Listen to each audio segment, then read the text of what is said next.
जी अस्सलाम वालेकुम, उम्मीद है कि आप लोग खैरियत से होंगे। आज जो हमने टॉपिक पढ़ना है वो चैप्टर नंबर 17 का मैकेनिकल प्रॉपर्टीज ऑफ सॉलिड है। टॉपिक है elastic limit and yield strength. ये है पेज नंबर 140 पे। तो चलते हैं टॉपिक की तरफ। Chapter number 17 mechanical properties of solid और इसका टॉपिक जो है elastic limit and yield strength. Topic पे जाने से पहले देखें स्ट्रेस क्या होता है। किसी बॉडी पे फोर्स लगा रहे हैं पर यूनिट एरिया, वो कहलाता है स्ट्रेस, और इसको डिनोट करते हैं सिग्मा से। ये मैंने इसलिए मेंशन किया क्योंकि आज वाले टॉपिक में हम सिग्मा को यूज करेंगे बार बार। स्ट्रेन क्या होता है, किसी बॉडी पे आपने स्ट्रेस अप्लाई किया, उसकी लेंथ में चेंज आया, जितना चेंज आया उसको ओरिजिनल लेंथ से डिवाइड कर दें। जैसे कि फर्स्ट करें, अगर एक रॉड था, आपने इस पे स्ट्रेस अप्लाई किया तो इसकी लेंथ यहाँ से बढ़ के इतनी लेंथ होगी। तो ये बेसिकली चेंज इन लेंथ है और ये ओरिजिनल लेंथ है। तो इसको इस पे डिवाइड कर दें, ये क्या आएगा, स्ट्रेन आएगा। और आपको पता है स्ट्रेस और स्ट्रेन की तीन टाइप्स भी होती हैं, जिसमें था टेंसाइल, वॉल्यूमेट्रिक और शियर। मतलब टेंसाइल स्ट्रेस, टेंसाइल स्ट्रेन और वॉल्यूमेट्रिक स्ट्रेन। उसके बाद है जी वॉल्यूमेट्रिक स्ट्रेन और शियर स्ट्रेन। ठीक है, इसके टाइप्स, इसको भी आप देखें। नेक्स्ट है कि इलास्टिसिटी क्या होता है। किसी बॉडी पे आप स्ट्रेस अप्लाई करें, उसमें स्ट्रेन प्रोड्यूस होता है, और ये दोनों अगर डायरेक्टली प्रोपोर्शनल हो तो इनकी जो रेशो होती है वो कहलाती है इलास्टिसिटी। मतलब किसी बॉडी पे आप फोर्स अप्लाई कर रहे हैं, फोर्स हटाएं वापस ओरिजिनल शेप में वापस आ जाए तो उसको कहते हैं इलास्टिसिटी। और अगर किसी बॉडी में फोर्स लगा रहे हैं, फोर्स हटाएं वापस ओरिजिनल शेप में ना आए तो उसको हम बोलते हैं प्लास्टिसिटी। ठीक है, ये कुछ बेसिक चीजें थी जो आपको पता होनी चाहिए।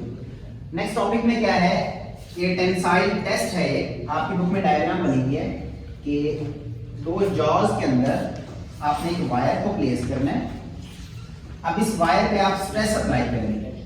ठीक है, ये ऑटोमेटिकली एक सेटअप है आपके पास जो वायर के ऊपर स्ट्रेस अप्लाई करता है और ये ग्राफ बना के देता है आपके पास। ठीक है, ये मेंशन किया है कि metal is extended at specific deforming rate, stress is applied on the wire and deformation is observed continuously and stress strain curve is obtained, जो कि ये आपके पास कर्व है। ठीक है, थोड़ी सी भी आपने एक्सप्लेनेशन लिख देनी है कि आपके पास कर्व आती है, उसमें डिफरेंट पॉइंट है, पॉइंट ए बी सी और डी, इन्हीं को हमने डिस्कस करना है।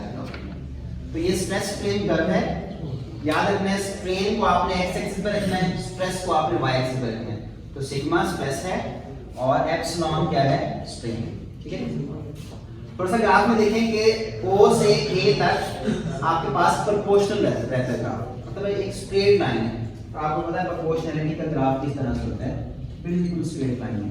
ठीक है, A से B तक ग्राफ प्रोपोर्शनल नहीं रहता, थोड़ी सी कर्व बेंड हो जाती है। ठीक है, और B से C तक और बेंड हो जाती है और फर्दर D तक कर्व यहाँ पे बिल्कुल बेंड हो जाती है। ठीक है, तो इसमें सबसे पहला पॉइंट है जो आप ये पॉइंट डिस्कस करने हैं, और ये लॉन्ग क्वेश्चन में आया हुआ है 1 से 2 बार आपको बोर्ड में।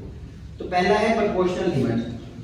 पॉइंट O से A तक आप जो स्ट्रेस अप्लाई कर रहे हैं वो स्ट्रेन के डायरेक्टली प्रोपोर्शनल है। इसका मतलब आपको एक स्ट्रेट लाइन मिलती है और इसी को हम कहते हैं प्रोपोर्शनैलिटी लिमिट। ठीक है, so the greatest stress that material can bear and stress and strain remains proportional, it is denoted by sigma p, और इसी को हम कहते हैं proportional limit। ठीक है, और रीजन O ये आपको proportional limit देगा। नेक्स्ट फर्स्ट पॉइंट के बाद सेकंड पॉइंट में देखें, इसको बोलते हैं इलास्टिक लिमिट और यील्ड पॉइंट।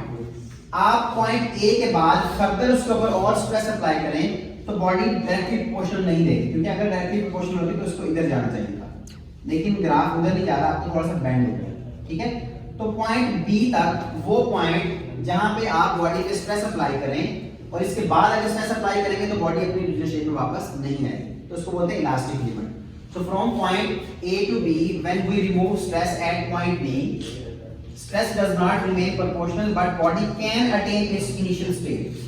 आप इससे पहले तक अगर स्ट्रेस अप्लाई करना छोड़ देंगे तो बॉडी ओरिजिनल शेप में वापस आ जाएगी।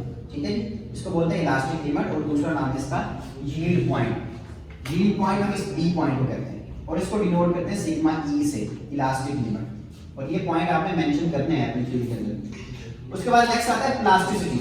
अब मैंने आपको स्टार्ट में बताया था कि यहां तक इलास्टिक लिमिट है, आप स्ट्रेस अप्लाई करना छोड़ देंगे बॉडी ओरिजिनल शेप में वापस आ जाएगी।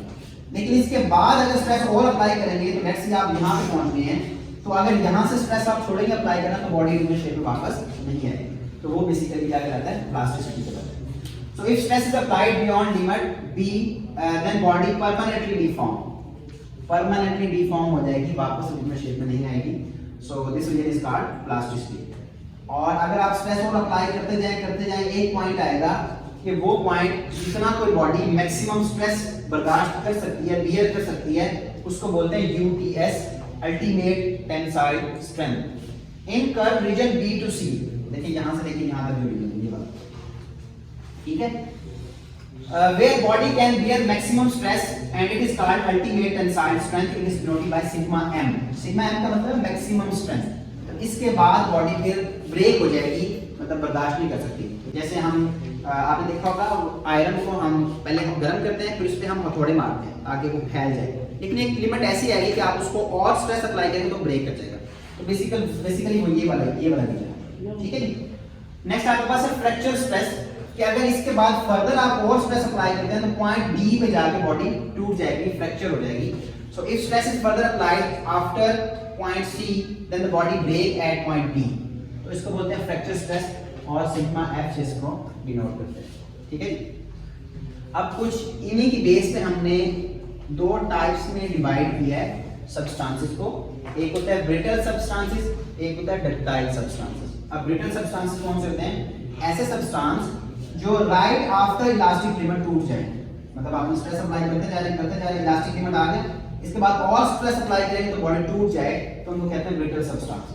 The substances which break after the elastic limit is called brittle substances. और इसकी एक एग्जांपल है ग्लास और दूसरी है हाई कार्बन स्टील, मतलब ग्लास की यहां तक लिमिट है, इसके बाद टूट जाता है।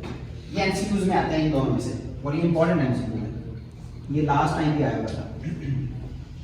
उसके बाद है डक्टाइल सब्सटेंसेस, ऐसे सब्सटेंसेस जो इस लिमिट के बाद टूटे, मैक्सिमम स्ट्रेस के बाद टूटे, मतलब प्लास्टिक रीजन भी इसके अंदर आए, तो हम उनको कहते हैं डक्टाइल सब्सटेंसेस।